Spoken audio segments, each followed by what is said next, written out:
Pertemuan kali ini untuk kuliah sistem operasi kita akan lanjut ke materi selanjutnya, yaitu mengenai materi threads. Threads ini kalau kalau bahasa harfiahnya itu benang seperti itu. Nah, jadi thread ini sebenarnya kelanjutan daripada proses ya. Jadi ini sangat erat kaitannya dengan proses ya. Jadi makanya sebelum Anda mau belajar threads, Anda harus belajar dulu apa itu namanya proses. Oke. Jadi ini mungkin ada sedikit gambaran ya mengenai apa itu threads ya, latar belakangnya seperti ya. Jadi kembali lagi, sebelum kita thread, kita anu dulu ya, kita ulangi lagi mengenai program ya. Jadi sudah disampaikan pada pertemuan sebelumnya bahwa proses adalah program yang sedang dalam eksekusi. Oke. Nah, ketika dalam eksekusi ini, proses dia akan memerlukan resource computing ya, entah itu CPU, memori, files, ataupun I/O ya, seperti itu ya. Oke, jadi sekali lagi bahwa proses adalah program yang sedang dieksekusi. Jadi kalau Anda punya program, kemudian program itu Anda jalankan, nah maka jangka waktu antara Anda mulai program sampai dengan itu Anda terminate, maka selama itulah kemudian proses berjalan ya, seperti itu. Nah, di zaman dulu ketika awal ada komputer dibuat, satu proses, jadi ketika sebuah program dieksekusi, maka terbentuklah proses kan. Oke. Nah, satu proses itu dia satu thread control, gitu kan. Jadi ibaratnya satu proses itu satu bentangan tali lah, kita dari awal sampai nol. Oke. Jadi ibaratnya tuh kalau gelombang kan ada dari titik 0 sampai titik akhir kan. Nah, titik 0 sampai titik akhir itu kan kalau kita bentangkan itu kan seolah-olah seperti sebuah tali kan, seperti itu ya. Jadi kurang lebih seperti itu yang prosesnya. Jadi dari titik 0 sampai titik 10 katakanlah dia membentang menjadi sebuah tali, seperti itu ya. Nah, kalau zaman dulu satu proses itu adalah satu thread. Jadi seolah-olah satu program itu adalah satu proses, seperti itu ya. Nah, di dalam sistem operasi modern, proses itu dia mengontrol beberapa thread ya. Kenapa? Karena memang itu kebutuhan zaman sekarang ya, dimana zaman sekarang komputer itu orang menggunakan komputer tidak hanya untuk memproses data kan. Oke. Sorry. Komputer tidak hanya untuk menghitung gitu. Kalau zaman dulu kan komputer dibuat untuk menghitung. Nah, sekarang komputer dibuat untuk banyak hal kan.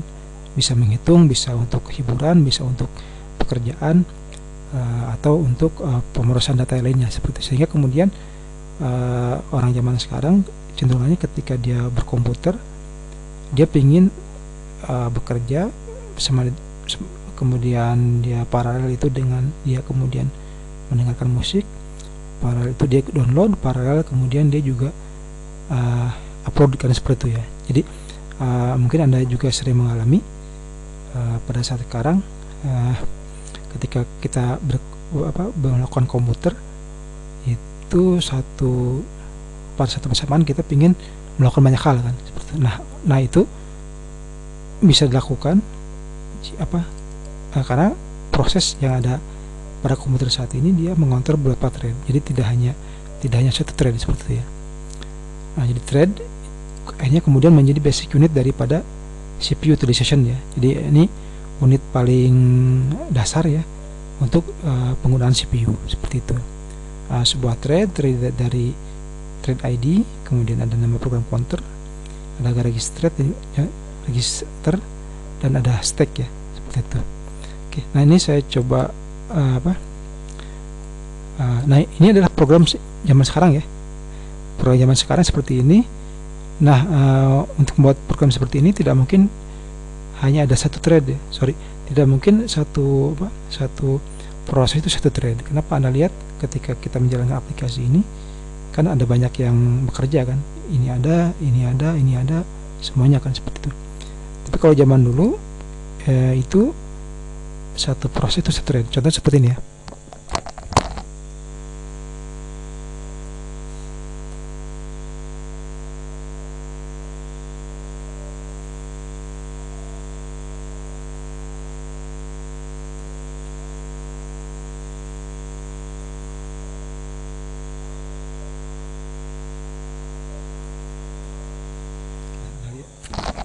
Nah, Anda lihat ya, kalau untuk ini adalah contoh di mana program itu satu thread, kan? Ketika saya panggil programnya, kemudian saya enter, dilakukan sebuah proses, maka proses tersebut adalah satu thread. Nah, ini adalah contoh bagaimana komputer zaman dulu ya. Komputer zaman dulu memang seperti ini dia, satu proses, satu thread, seperti itu. Nah, untuk zaman sekarang, nah ini adalah contoh seperti ini ya, dimana satu proses dia punya satu thread seperti itu. Kenapa? Karena memang dia tidak punya banyak hal kan. Dia kan hanya menghitung dari 1 sampai 1000, udah seperti, makanya kemudian dia tidak membutuhkan proses yang lainnya, sehingga kemudian cukup satu thread. Tapi untuk modern kondisi seperti ini ya, ketika ada satu proses dibuat, maka ada berbagai macam thread yang kemudian diaktifkan ya. Jadi seperti ini ya, seperti misalkan ketika komputer ini aplikasi yang saya gunakan untuk membuat presentasi, itu dia akan ketika saya menjalankan aplikasi ini, maka dia akan membangun sebuah proses, dan di dalam proses itu akan ada banyak sekali thread seperti ya. Oke, kita coba lihat ya.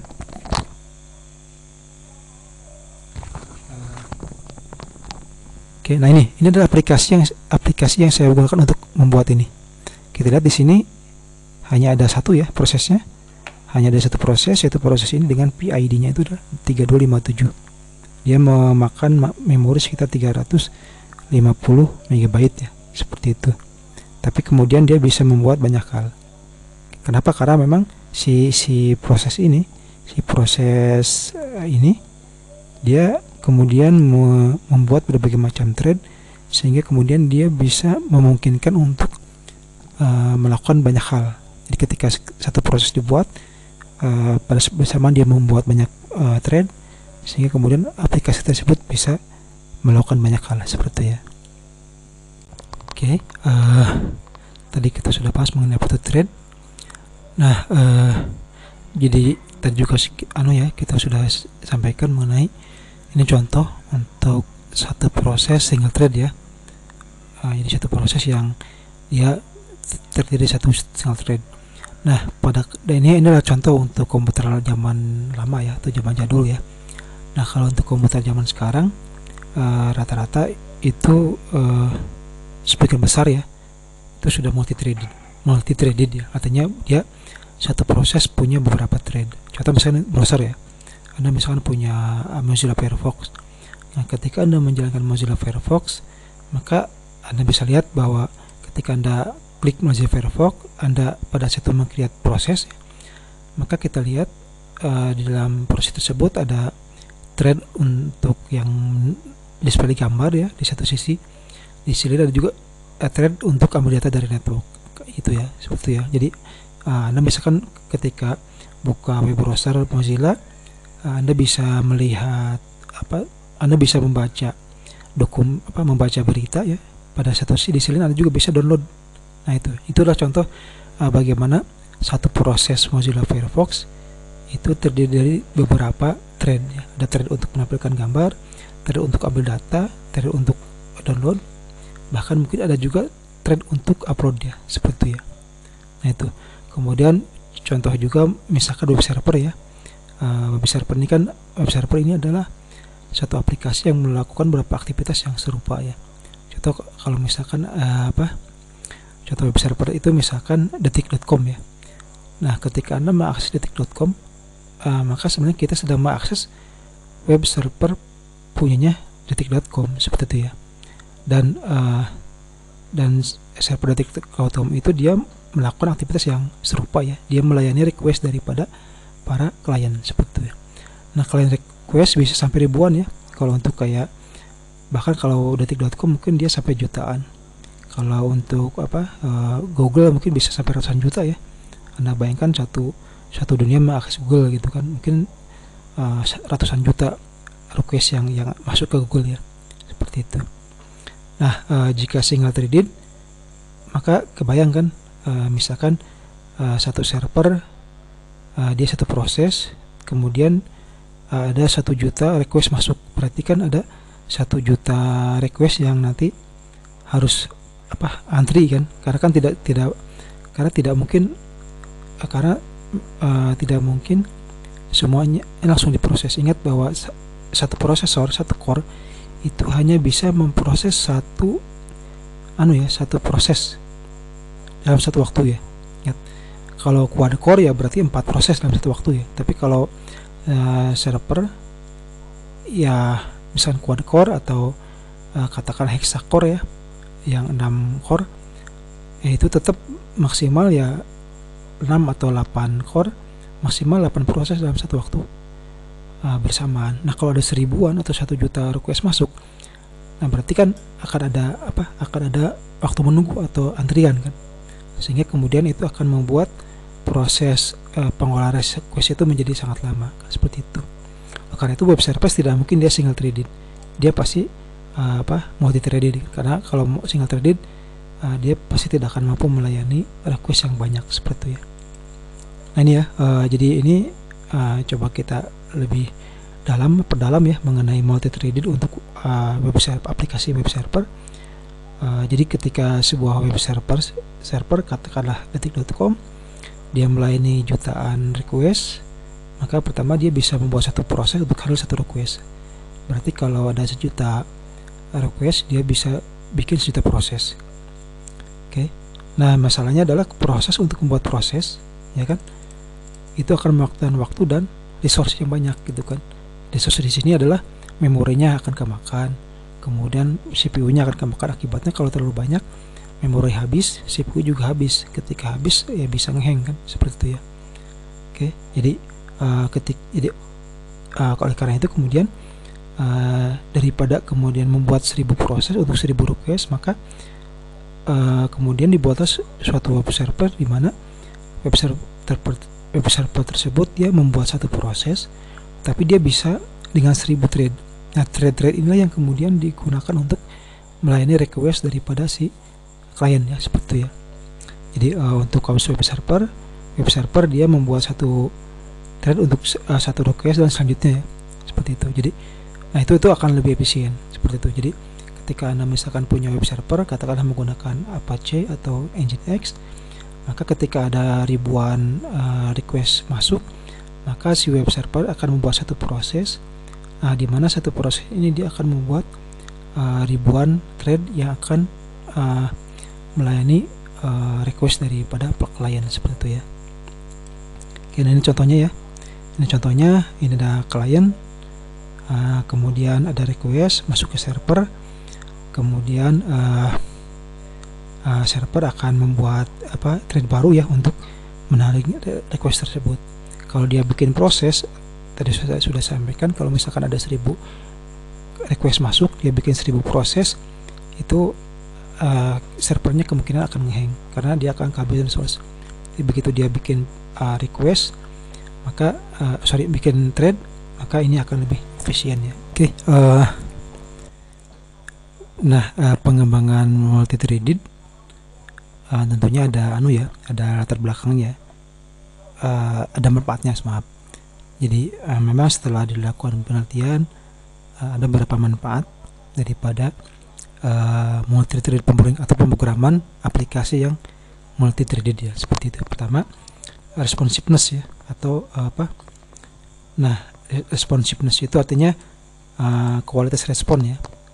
Ya, kenapa? Karena program yang dibuat multi threaded ini dia memungkinkan program untuk tetap berjalan walaupun bagian program lain sedang menjalankan aktivitas yang lain, seperti itu ya.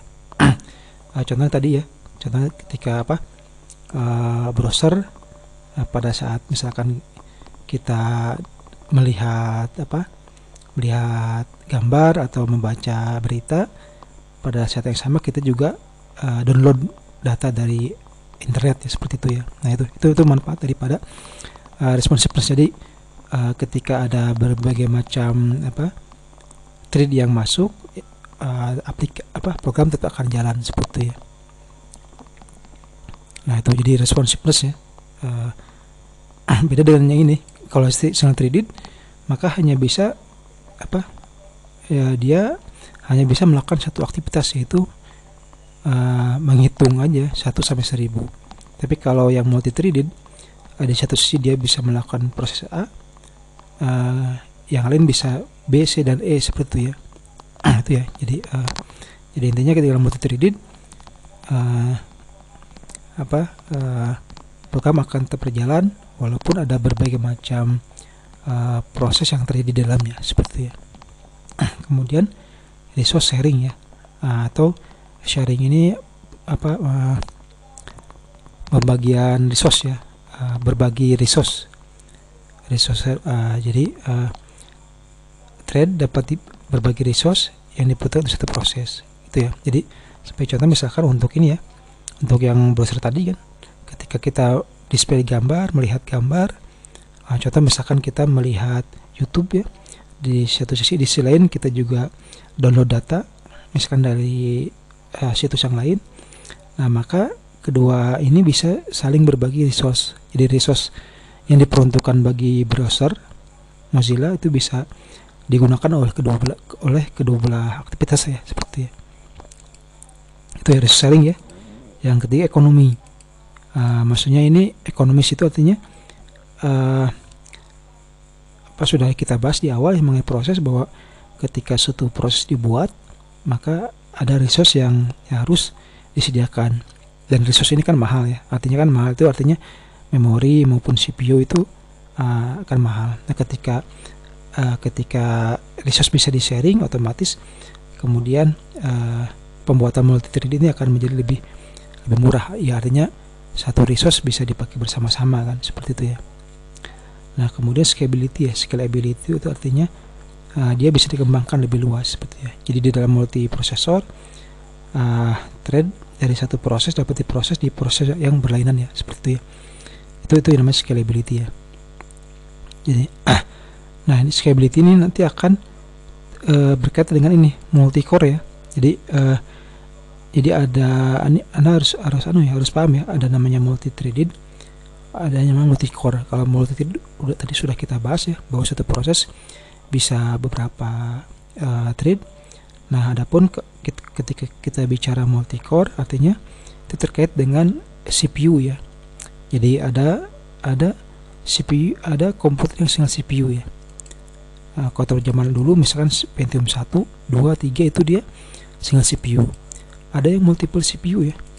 Kalau multiple CPU atau multiple core, nah ini dia di dalam satu komputer dia memiliki beberapa prosesor. Contoh kata misalkan quad core. Nah, quad core itu artinya dia prosesor yang memiliki 4 CPU di dalamnya. Jadi di dalam satu paket prosesor quad core itu, di dalamnya itu ada 4 prosesor ya, seperti itu ya.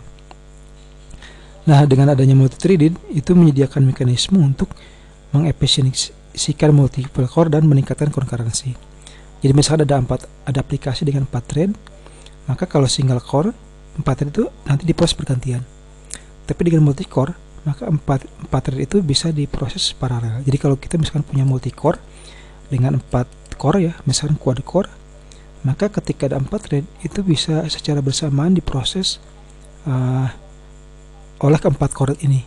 Itu otomatis kan lebih cepat ya. Ibaratnya Anda misalkan masuk ke bank, misalkan Anda berempat masuk ke bank, kalau tellernya cuma satu, otomatis kan Anda harus menunggu teller satu persatu kan.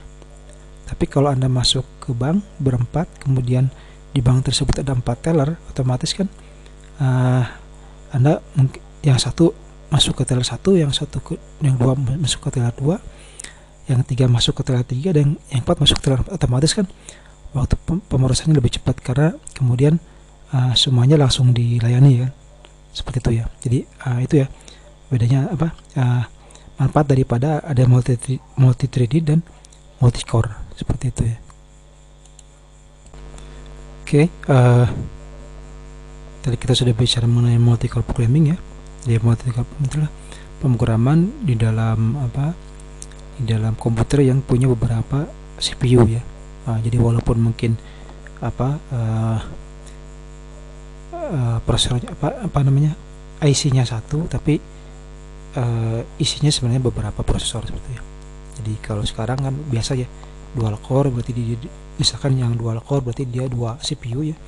Kalau quad core 4, ada juga kalau server itu yang hexa core ya, hexa core itu 8 seperti itu ya. Ada juga yang 8 nih seperti itu. Tapi kalau untuk yang di laptop sampai sekarang sepertinya baru yang quad core ya, yang 4 core. Nah, ketika melakukan pemrograman di dalam komputer seperti itu ada beberapa tantangan ya yang dihadapi. Pertama, identifying task ya, atau ini untuk mengidentifikasi tas ini artinya apa yang akan dilakukan oleh si prosesor seperti ya. Jadi mengidentifikasi tas yang nanti akan diproses di dalam multicore tadi kan, seperti itu. Kemudian balance ini artinya keseimbangan, bagaimana menyeimbangkan pemuasan tas tadi. Kenapa? Karena kan ada multicore, kan lebih dari satu core ya, lebih dari satu CPU. Nah, bagaimana menyeimbangkan antara tas tadi kemudian dialokasikan ke tiap-tiap prosesor kan, bagaimana supaya seimbang kan, jangan sampai ada apa core 1 misalkan kelebihan beban, core 4 misalkan dia tidak pernah bekerja. Nah itu jangan sampai terjadi seperti itu. Jadi ketika Anda memogram multicore ya, mau tidak mau Anda harus bagaimana berusaha membalance ini ya, seperti itu. Kemudian data splitting, tidak jarang data itu akan diakses oleh thread yang berbeda-beda kan, seperti itu.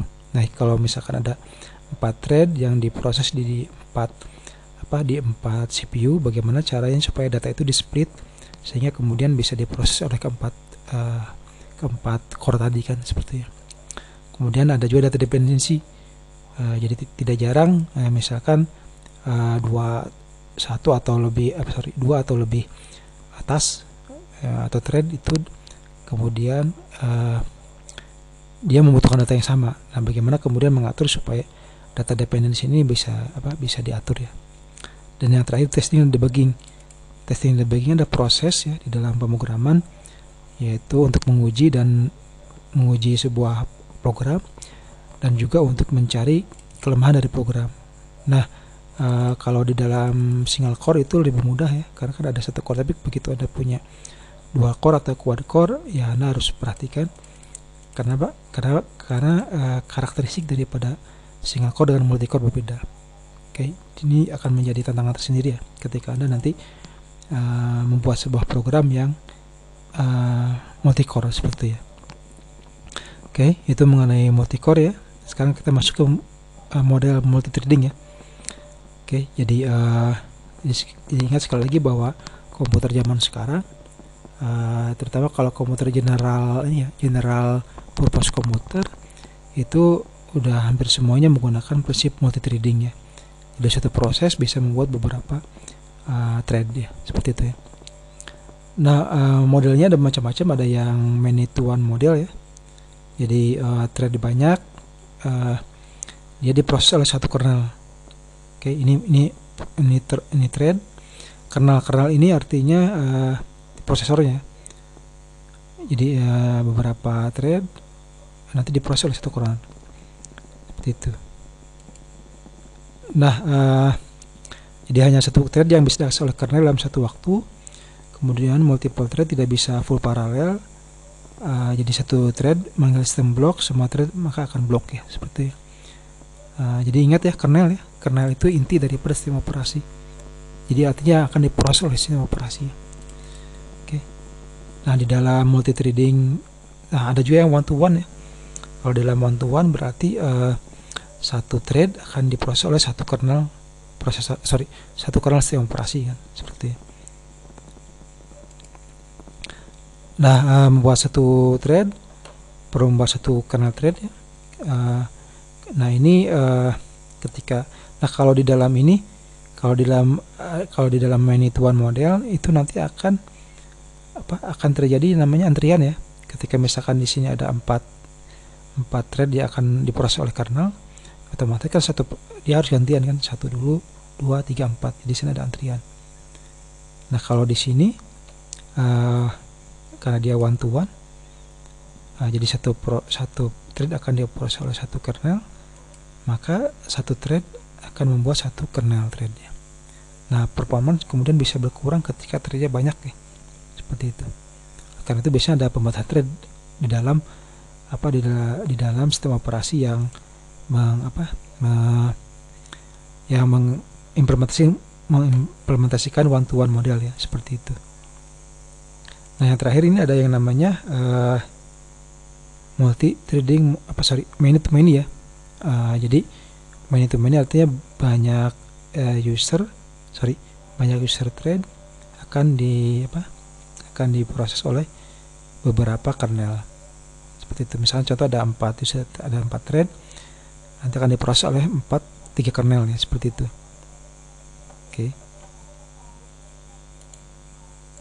Oke, sekarang kita masuk ke bahasan mengenai thread libraries ya. Jadi libraries ini jadi dalam bahasa pemrograman, kalau Anda misalkan fokus di pemrograman komputer ya, ada istilahnya itu libraries, atau orang Indonesia bilangnya pustaka ya. Nah, libraries atau API ya. API ini application programming interface. Nah, jadi libraries ini dia menyediakan API bagi programmer untuk membuat dan memanage thread. Apa itu API? API itu ya sederhana ini ya, fungsi ya, fungsi-fungsi yang sudah disediakan yang bisa digunakan untuk pemrogram. Itulah ya, sederhana seperti itu ya. Jadi API itu artinya fungsi-fungsi di dalam bahasa pemrograman yang bisa digunakan oleh programmer untuk membuat dan memanage thread ya, seperti ya. Jadi itu ya. Jadi libraries itu kalau di bahasa Indonesia pustaka atau perpustakaan ya, dia ada fungsinya menjadikan API bagi programmer untuk membuat dan manage thread. API sendiri ada fungsi ya, ingat ya, fungsi-fungsi dalam bahasa pemrograman. Nanti kalau Anda fokus di bahasa pemrograman, nanti pasti akan familiar dengan yang namanya API ya. Nah, thread libraries ya yang umum di dalam bahasa pemrograman ini ada 3 ya. Ada POSIX threads, ini user level atau kernel level, ini banyak digunakan oleh varian Unix ya, termasuk Linux ya, seperti itu. Kemudian Windows dia ada kernel level, dan ada juga Java ya. Kalau Java ini menyesuaikan dengan sistem operasi. Jadi ada untuk yang versi Windows-nya, ada versi Linux-nya. Itu Java itu ada seperti ya. Ada mereka, kalau Anda belajar Java, Anda akan belajar mengenai bagaimana caranya membuat thread. Entah itu thread di Linux atau di Windows atau bahkan di Macintosh juga dia bisa seperti ya. Oke, nah ini ada istilahnya namanya implicit threading ya. Jadi kita tahu kan tadi kita udah bicara mengenai multi-core programming ya. Dimana multi-core programming ini tujuannya apa ya? Yang ini adalah untuk membuat aplikasi ya, yang mengandung ratusan atau bahkan ribuan thread. Nah, karenanya kemudian ketika si aplikasi itu bisa mengandung ratusan atau ribuan thread, maka itu ada tantangan desainnya. Maka itu ada tantangan desain yang menarik ya, bagaimana caranya Anda membuat sebuah aplikasi yang mengandung ratusan atau ribuan thread ya. Nah, salah satu cara yang bisa digunakan adalah memindahkan proses pembuatan thread dari developer ke compiler dan ke runtime libraries. Nah, ini namanya implicit threading ya. Itu ya. Jadi artinya thread kemudian tidak dibuat oleh developer, tapi dibuat dengan cara runtime libraries. Jadi si developer tidak perlu membuat thread, tapi dia cukup mengakses runtime libraries yang dia memiliki thread ya, seperti itu. Kalau Anda belajar Java biasanya ada caranya seperti itu ya. Oke. Nah, ini ada beberapa pendekatan ya dalam merancang multi-threaded program ya, seperti itu. Pertama ada namanya thread pools. Ini proses membuat thread dan menyimpannya di pool. Kemudian thread di pool akan menunggu request. Thread tidak dibuat ketika request datang ya. Jadi thread dibuat terlebih dahulu ketika request datang, kemudian dia akan diaktifkan seperti itu. Oke, jadi kalau trade pool artinya kita akan membuat sebuah penampungan trade yang mana trade itu bisa dipanggil ketika dibutuhkan seperti itu. Ada juga yang OpenMP ya. Kalau OpenMP ini kompiler direktif yang menyediakan dukungan untuk parallel programming dalam shared memory environment seperti itu. Ada juga yang Grand Central Dispatch ya. Ini digunakan di Apple. Ini mengatur rincian thread ya, seperti itu ya. Oke, nah yang terakhir ada isu trading ya.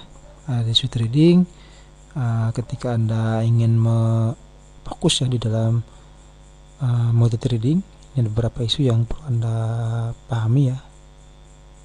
Kemudian ini ada namanya fork and exec system call. Jadi di setiap